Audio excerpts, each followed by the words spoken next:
Pesquisador professor da Universidade de Colônia, na Alemanha, foi bolsista e pós-doutorado na Universidade de Atenas, trabalhando num centro de energia nuclear CT e o CNRS em Saclay, foi diretor do grupo de várias partículas do HLRZ em Jülich, trabalhou também em várias instituições de Stuttgart, no ETH, em Zurique, e atualmente está na Federal, né, da Federativa do Ceará, na Federal do Ceará e em Fortaleza.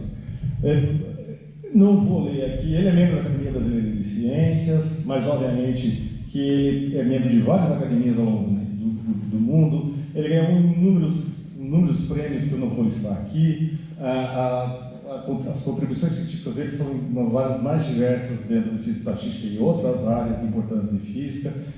Tem uma legião de alunos formados. Então, em resumo, para encurtar essa apresentação, professor Hans Hesselmann, muito obrigado por aceitar o convite. A palavra é sua.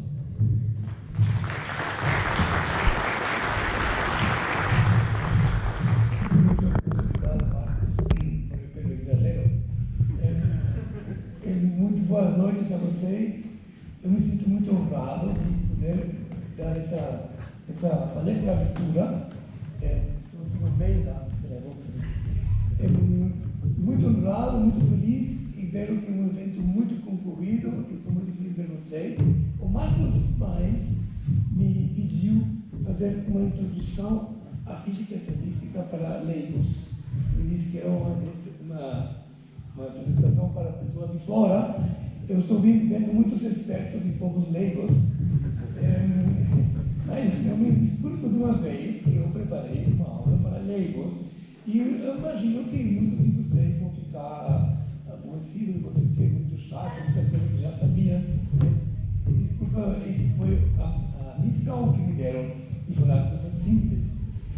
Mas eu concordo que às vezes é importante explicar o que é a física estatística, porque acontece que, por exemplo, a minha dentista me pergunta: e você que física faz? Eu faço física estatística. Isso que é o que é? Então é difícil explicar. Então, como eu já escrevi no resumo, a física estatística é matemática. É uma matemática que se aplica, o que você faz são modelos matemáticos que você resolve esses modelos para sistemas que têm muitos graus de liberdade, como muitas partículas. Com isso já tinha a definição, né? Mas o que eu quero fazer agora é um pouco explicitar como é que funciona essa mecânica estatística e a como se aplica, né? Então, vou começar um pouco histórico. A física estatística nasceu da termodinâmica. Ele nasceu de 150 anos atrás do desafio de tentar calcular, por exemplo, o calor específico a partir do movimento das partículas, do gás, por exemplo, né? E a estratégia consiste em olhar cada foto, cada instante daquele filme como uma configuração que da pessoa que você vê lá, o Ludwig Boltzmann, foi o engenho mais importante nessa época e ele foi que realmente encontrou a maneira de resolver esse problema. E o que ele fez, ele chamou cada instante, cada configuração com o nome alemão de Zustand. Mas era a palavra que ele usou, e a zeta do Zustand ainda vai aparecer de novo várias vezes. Agora, o que tem que ser feito para calcular uma propriedade como colocamos específico, complexidade, qualquer coisa, você tem que fazer uma média sobre todas aquelas configurações e tem que conhecer a probabilidade que essa configuração apareça. Para fazer essa média, você tem que saber, né, qual é a frequência, a chance de você encontrar essa configuração. E isso foi resolvido pelo Boltzmann de uma maneira genial. Porque ele diz, ok, a ideia dele que todas as configurações que têm igual energia têm igual probabilidade de acontecer. E mais explicitamente, ele deu uma forma explícita para aquela probabilidade que é um exponencial que, se você estiver completamente no equilíbrio térmico, que não vou discutir muito em detalhe, e se você trabalhar a temperatura constante, por exemplo, essas probabilidades são dadas pelo fator de Boltzmann, que é um exponencial que depende desse parâmetro de temperatura. E o pré-fator que você tem lá, como vocês sabem, as probabilidades, a soma de todas as probabilidades sobre todas as configurações tem que ser 1. Então você precisa de um fator de normalização para que essa probabilidade seja normalizada. Então esse fator de normalização se chama zeta, porque é a soma sobre todas as configurações, aqui está definido, né? E se chama zeta justamente porque o Boltzmann chamava de Zustandssumme, porque é a soma sobre todas as configurações. Então, daí vem a zeta daquela famosa função que na prática se chama função de partição ou função geradora, né? Tem várias palavras que se usam, mas o zeta sempre aparece. Né?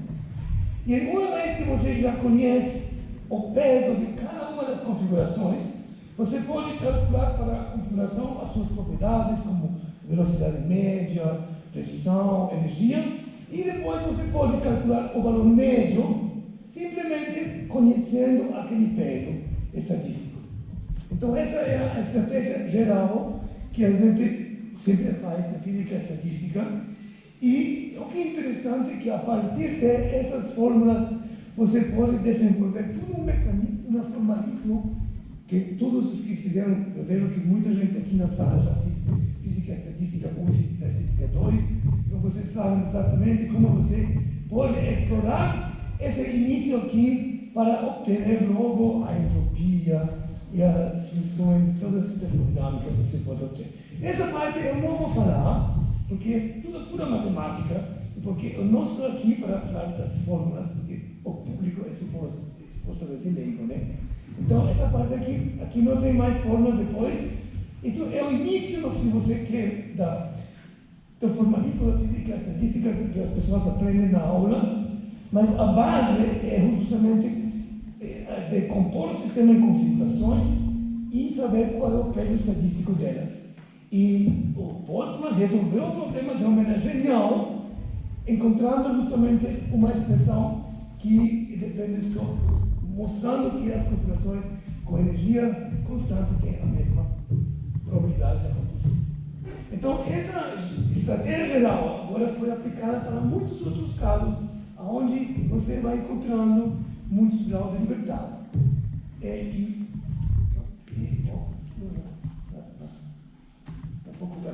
Então, a física estatística hoje em dia se aplica em muitas coisas. Quando você tem muitas partículas, muitas bactérias, muitos astros, muitos grãos de areia, muitos carros, muitas pessoas, muitos átomos, tudo e muito você pode aplicar a física estatística. Você pode aplicar para calcular posições, velocidades, o spin, a polarização, nível de energia, tudo que seja variável você pode usar. Você pode trabalhar com redes neurais, que são um sistema de muitos graus de liberdade. E finalmente também, e nessa conferência vai aparecer muito isso também, para problemas sociais, problemas financeiros, problemas, por exemplo, política, problemas de opinião, que na sala tem pessoas que trabalham para eleições. Então, sempre quando tem muito grau de liberdade, você pode imaginar usar as técnicas da física estatística. E eu quero aqui ilustrar isso em certos exemplos e da física, em particular na física. A física estatística se utiliza, obviamente, na termodinâmica, mas também na física de partículas, na física de estado sólido, na física da matéria mole, etc, etc. E que é a física da matéria mole? Bom, isso é tudo que não é física do estado sólido. Os materiais que são moles, não? Aí tem muitos, e isso se chama hoje em dia a física da matéria mole. E ela constitui muitos materiais conhecidos, os fluidos, os polímeros, os colóides, os meios granulares e a matéria viva. Todos eles formam parte do que hoje em dia se chama a matéria mole. Okay? E eu vou falar aqui de vários exemplos de polímeros, colóides e meios granulares. Vou começar com polímeros, polímeros, e especificamente com polímeros lineares. Então, polímeros lineares são cadeias de monômeros, de unidades numéricas que se chamam monômeros, e eles têm um comprimento n. Né? E existem o que se chama polímeros diluídos, semidiluídos e também fundidos. E eu vou falar só aqui de polímeros diluídos. O que é um polímero diluído? É quando você tem um polímero dentro de um solvente, e o solvente é bom. Quer dizer, se o polímero, por exemplo, está na água e é hidrofila. Então, ela gosta da água e ela fica feliz.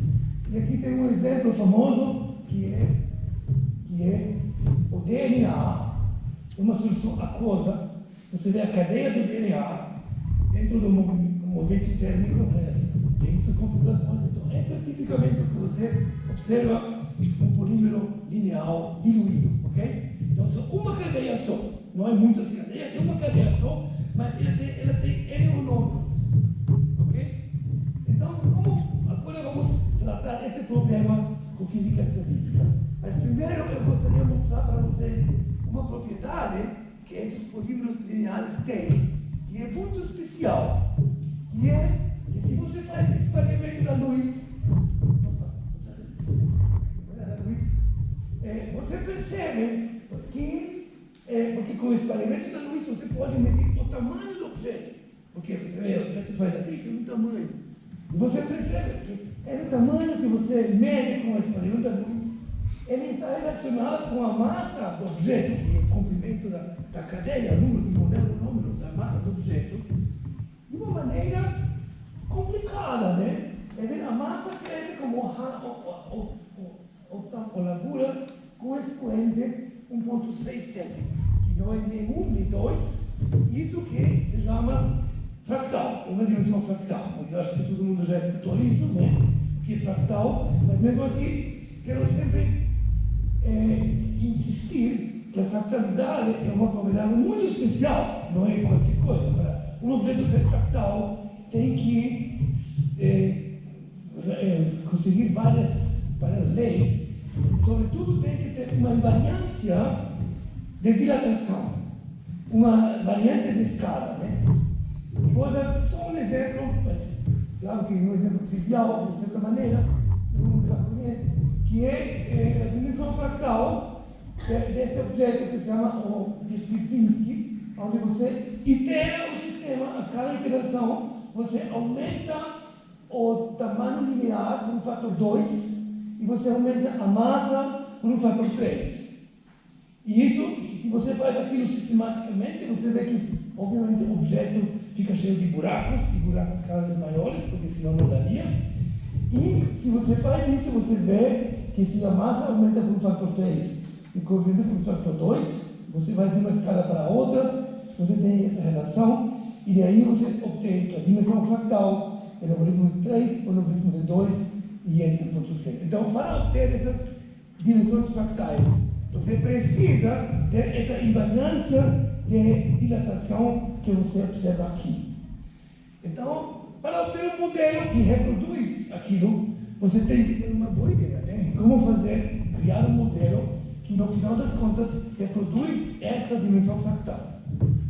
E essa ideia já existiu, foi feita por um prêmio Nobel da Química, que se chama Paul Fleury, e que no ano 1953 propôs o modelo do caminho autoevitante, ou em inglês, Self-Avoiding Walk. Esse modelo, né, é bem preciso, é como todos os modelos da física estatística, é completamente bem definido, sobretudo você define a probabilidade de encontrar uma configuração. E aqui neste caso, todas as cadeias poliméricas do mesmo comprimento têm o mesmo peso. Assim como em Boltzmann, todas as configurações da mesma energia têm o mesmo peso. Agora, todas as configurações do mesmo comprimento têm o mesmo peso estatístico e é dado por x a n, onde x se chama a fugacidade. Então, a mesma estrutura, né? Você tem agora todas as configurações e cada uma você já sabe qual é a probabilidade de ela acontecer. E Agora você pode fazer essa transferência cheia de fórmulas, não quero ficar assustado, mas você pode agora fazer exatamente o mesmo formalismo que eu apresentei agora, antes para a temperatura. Você pode também definir de novo aquela função geradora, que não é outra coisa que a soma sobre todas as configurações e cada vez multiplicada com aquele peso estatístico delas. E você pode ir bem longe com essa história e pode definir, encontrar uma fugacidade crítica na qual o sistema, onde você vai encontrar a propriedade do sistema, e nesse valor da fugacidade crítica você vai obter exatamente a dimensão fractal que foi medida, né? Você pode calcular a dimensão fractal. E esse modelo dos caminhos autoevitantes é sumamente rico agora em propriedades. Você pode resolver ele exatamente em duas dimensões. Você pode resolver ele exatamente em dimensões maiores que 4, porque a dimensão crítica é 4. E você pode encontrar que ele tem propriedades de invariância conforme invariância que se chama SI, que não vou explicar o que é. Você pode mostrar que o modelo tem uma relação com modelos magnéticos, o modelo de N vetores. Então, esse simples modelo, com uma definição bem precisa do peso das configurações, que é X sobre N, dá para muitas coisas, encontrar muitas coisas, e é um dos modelos mais importantes no final aqui na física estatística. E temos essa condição que todos os caminhos de igual comprimento têm o mesmo peso estatístico, né? Mas a pergunta é como você pode assegurar, digamos, por exemplo, em simulação numérica, que realmente todas as configurações de igual tamanho vão ter o mesmo comprimento. Então, se você ver no Wikipedia, caminhos autoevitantes, certo? Ou Walker, você vai encontrar este arquivo GIF, né, que mostra para vocês como o caminho cresce, não? Quando é autoeditado, porque não pode ser. Autoeditado é importante porque o polígono não pode ser no mesmo lugar, né? Tem que ser autoeditado. E interessante é que aquilo é errado. Não é Wikipedia, está errado. Porque esse mecanismo não produz os famosos os pesos estatísticos corretos. E isso você pode ver um exemplo muito simples, né? Estamos aqui na rede quadrada, aqui está a ponto de partida. No início você tem 4 direções possíveis para andar, então a probabilidade de ir para a direita é 1 sobre 4. Logo, daqui para lá você tem 3 opções, só, porque não pode voltar para trás, então é 1 sobre 3. Aqui tem de novo 3 opções, 1 sobre 3. E aqui só tem 2, porque você pode ir para cá ou para cá, não pode ir para lá nem para trás. Então, se você calcula a probabilidade total dessa configuração, você chega a 1 sobre 72. E você vê agora outro caminho que tem o mesmo comprimento, mas um pouco da forma diferente. Aqui você vê que um quarto, um terço, e quando sai daqui, você tem 3 opções em vez de 2, então a probabilidade dela é diferente. Então você vê que simplesmente fazendo uma marcha randômica, um caminho randômico, e cada vez que você tenta de autoevitar, você vai para fora, isso não funciona, isso é errado.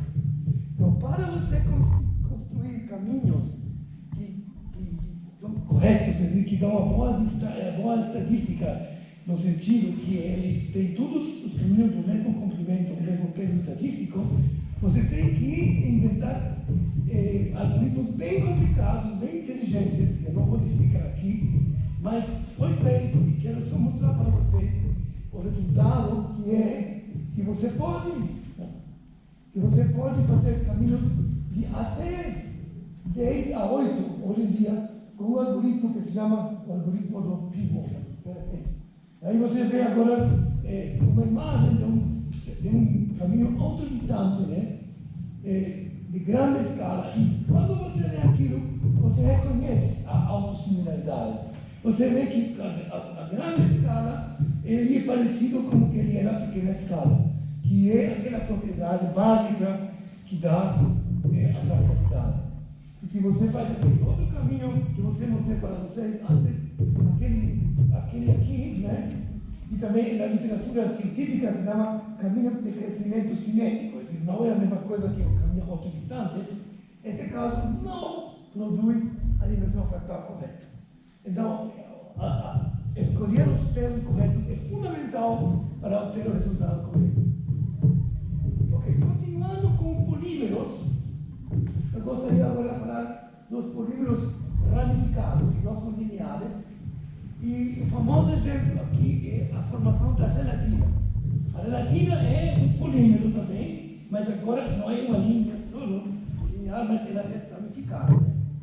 E como todo mundo sabe, para fazer gelatina você começa com um solo, quer dizer, com um líquido que tem monômeros, você bota na geladeira, você aguarda um tempo e tem um momento preciso no qual esse líquido se transforma em um gel. E o gel ele tem um módulo de cisalhamento, né? Ele tem uma resistência contra cisalhamento que o fluido não tem. Então, experimentalmente, o que você vai encontrar é que você começa com um líquido e depois acaba aqui com gel e no meio tem um ponto de transição, né? E esse ponto de transição é caracterizado por a divergência de certas quantidades. Por exemplo, aqui você vê, são medidas experimentais, que a viscosidade diverge quando você chega a esse ponto de transição e o módulo de ciclamento começa a ser diferente de zero.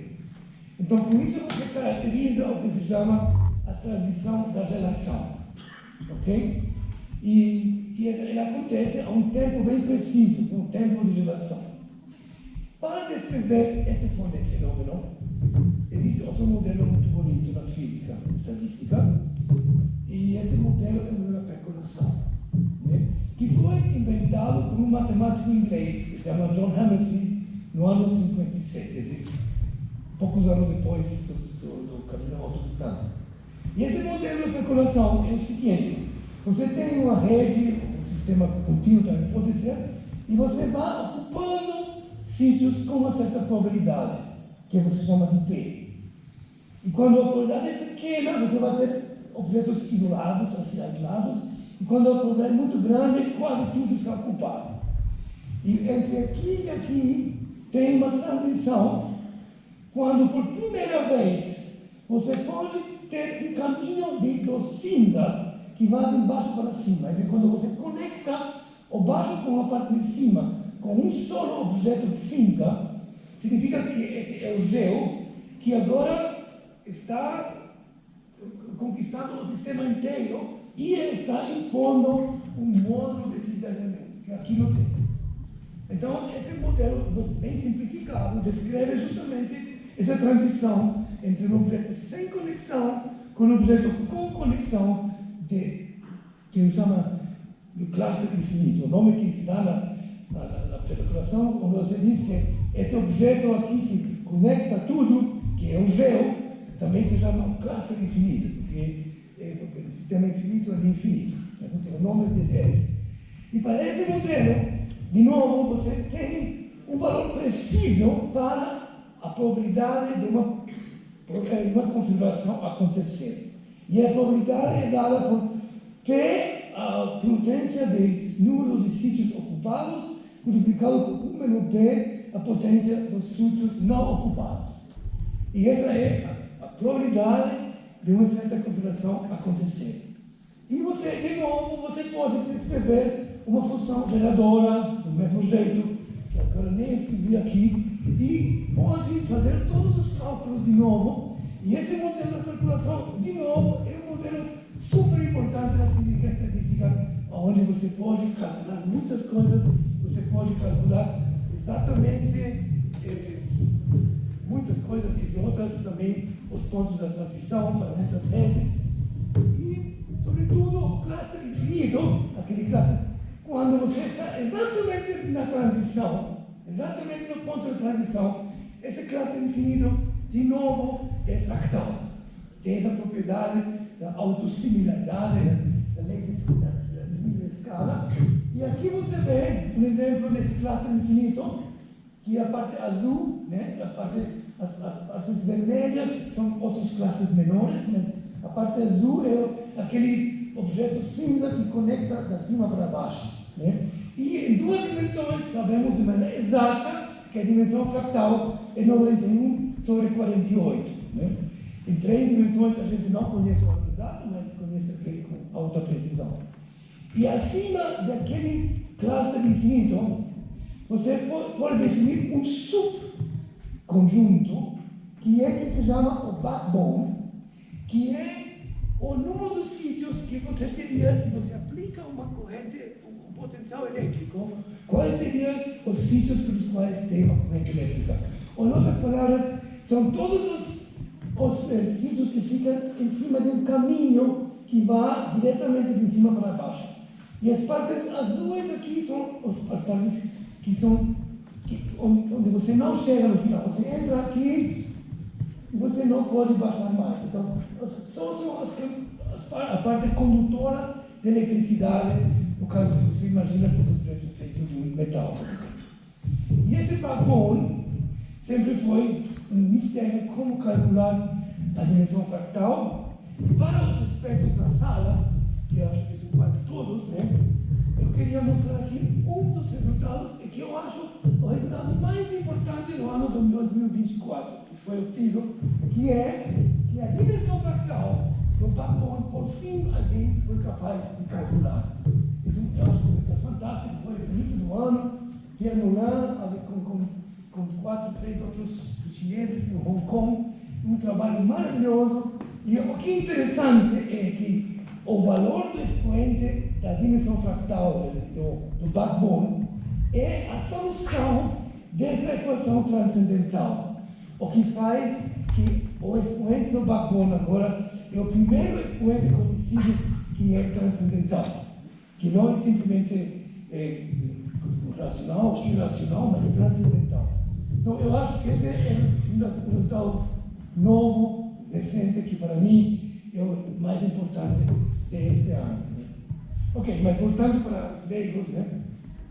Agora gostaria também de mostrar os desafios que ainda ficam abertos nessa área, e que são, no caso dos coloides, por exemplo, a formação da fuligem. Né? Fuligem, todo mundo sabe que é uma coisa que aparece quando tem sujeira no ar, e o que acontece é que tem partículas pequenas de carbono que vão se juntando e vão formando objetos, como aquele objeto aqui, que são fractais, uma dimensão fractal tão pequena, não, que até em 3 dimensões eles são transparentes. A dimensão fractal é menor do que 2 e o objeto é tridimensional, então é um objeto bem fractal.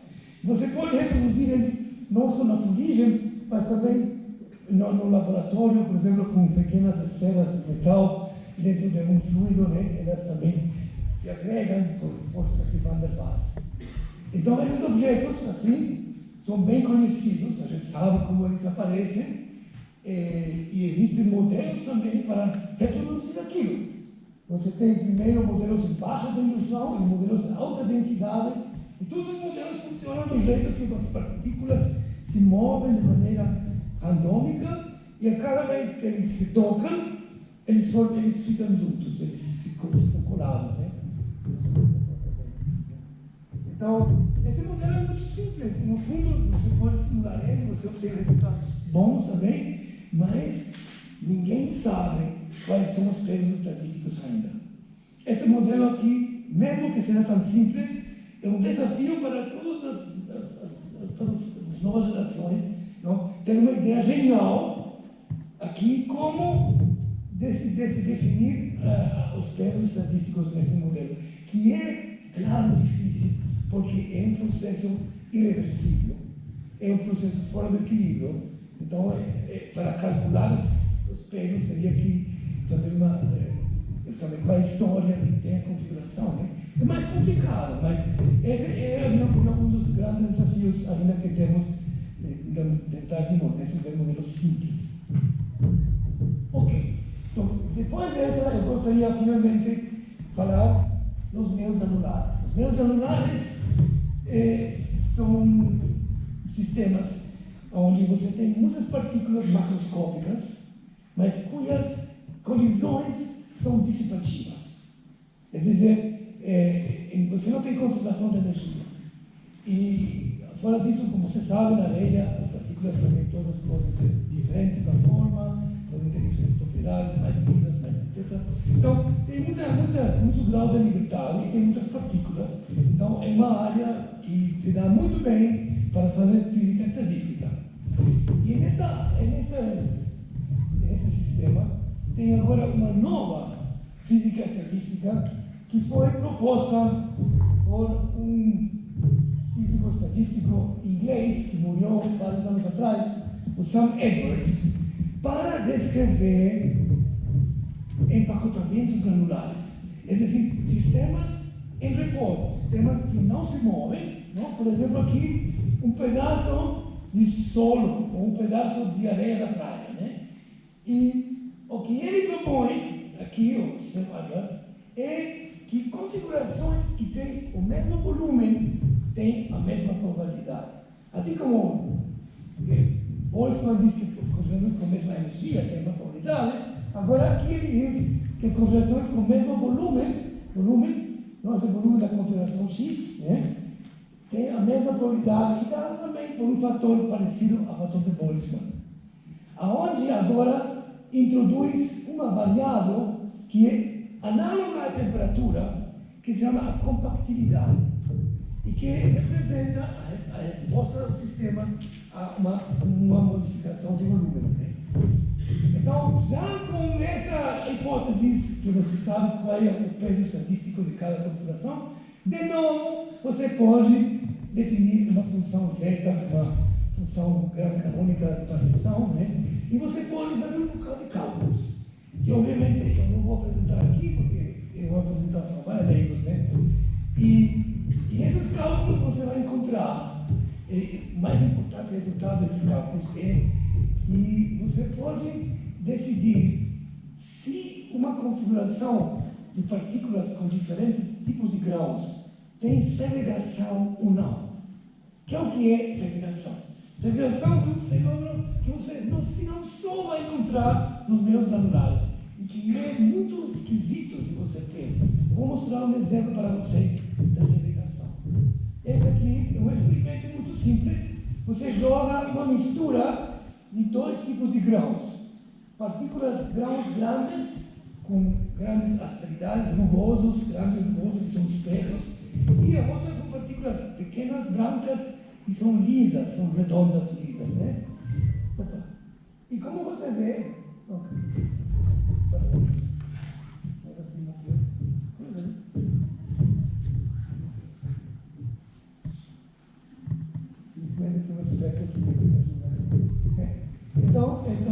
estamos aqui.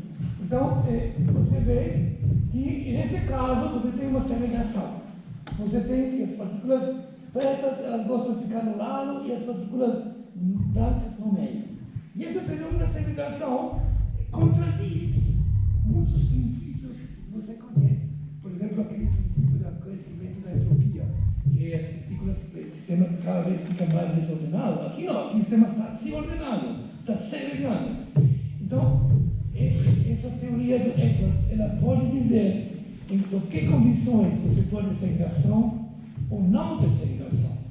Então, nesse sentido, essa teoria tem sido importante. Mas ela só fala de sistemas em repouso, não tem movimentação, ela só fala de um sistema estático. E a maioria dos casos onde tem segregação, tem movimento, porque você não segrega se não tiver alguma coisa, uma força externa. Então, por exemplo, tem um caso famoso que é a segregação por vibração, que é o problema, também se chama o Bresenat, o problema da nós do Brasil. Você tem partículas grandes e partículas pequenas que têm a mesma densidade, né? Mas, se você agora vibra o sistema, as partículas grandes têm a tendência de subir, as partículas pequenas têm a tendência de descer. E isso é um pouco contra-intuitivo, porque, obviamente, a densidade total é maior embaixo se as partículas grandes estão embaixo. do ponto de vista gravitacional, seria mais lógico que as partículas grandes fiquem embaixo e as partículas pequenas em cima. Mas é o contrário que acontece. E para explicar isso, tem outra maneira de fazer, que também faz parte da física estatística, e que é a definição da temperatura granular. A temperatura granular é muito parecida à temperatura normal, porque ela também é a energia cinética, de certa maneira. Você olha as flutuações da velocidade, subtraindo a velocidade do conjunto, como você vai também nos fluidos, e depois você calcula o quadrado dessa flutuação de velocidade multiplicando com a massa, etc. Então é como se fosse uma energia cinética, só que, você lembra, aqui não temos conservação de energia. Então esse sistema não é como o Boltzmann, porque temos um problema, né?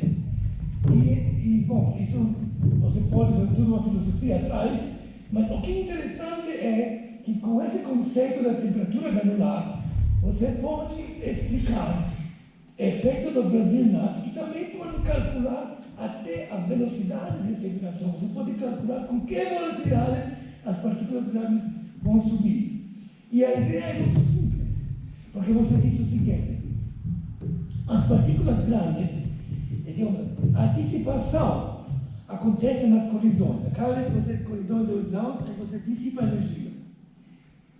E as colisões acontecem na superfície das partículas. As duas partículas se batem uma com a outra, né? A colisão sempre é na superfície delas. Uma partícula grande tem mais massa do que superfície comparado com uma partícula pequena. A partícula pequena, comparado com massa, tem mais superfície. Então, a colisão entre partículas pequenas é mais dissipativa que a colisão com as partículas grandes. E por isso, a temperatura granular das partículas grandes é maior que a temperatura granular das partículas pequenas. E como as partículas grandes são mais quentes que as partículas pequenas, elas vão subir. Então, você vê que você pode explicar esse fenômeno, mas tem que fazer alusão por exemplo, ao conceito da temperatura granular. E esse conceito tem sido fundamental em muitas aplicações.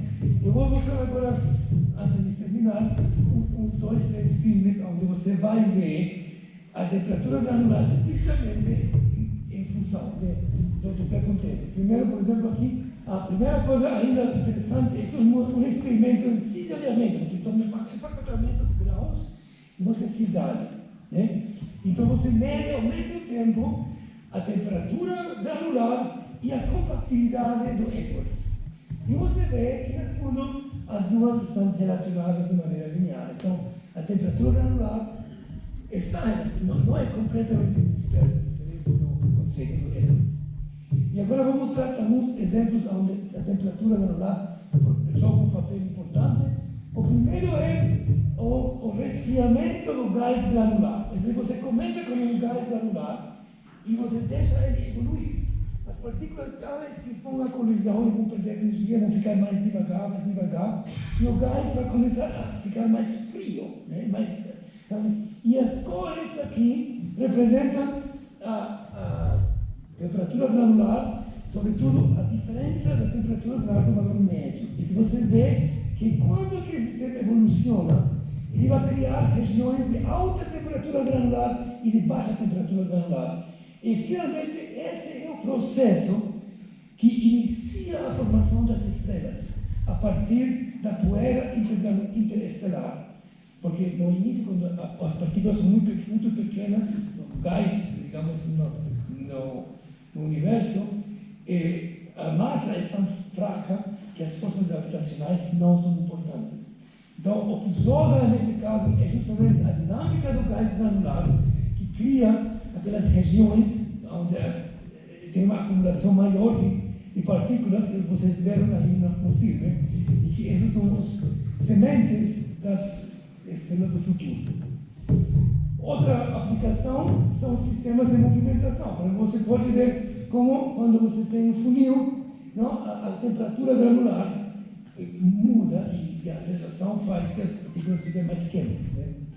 E outro exemplo é um exemplo de encravamento, onde você vê que, bom, a temperatura granular, nesse caso aqui, é grande, porque as partículas são aceleradas, e quando você agora aumenta o fluxo um pouco mais, fica aqui, você vê, tem mais partículas, você vê que o sistema fica encravado, fica parado, e isso também você pode ver que o que é interessante é que a temperatura granular não é mais uma quantidade global, mas ela é local. Cada partícula tem a sua temperatura. E aqui realmente é um problema bem difícil, que é o grande desafio, que é o movimento de partículas da areia movidas pelo vento, pelo sistema, digamos, pela turbulência. E aí você tem vários efeitos juntos, mas esse daí que é a parte mais difícil para resolver. Eu aqui com essa eu gostaria de fechar e agradeço muito a interesse de vocês.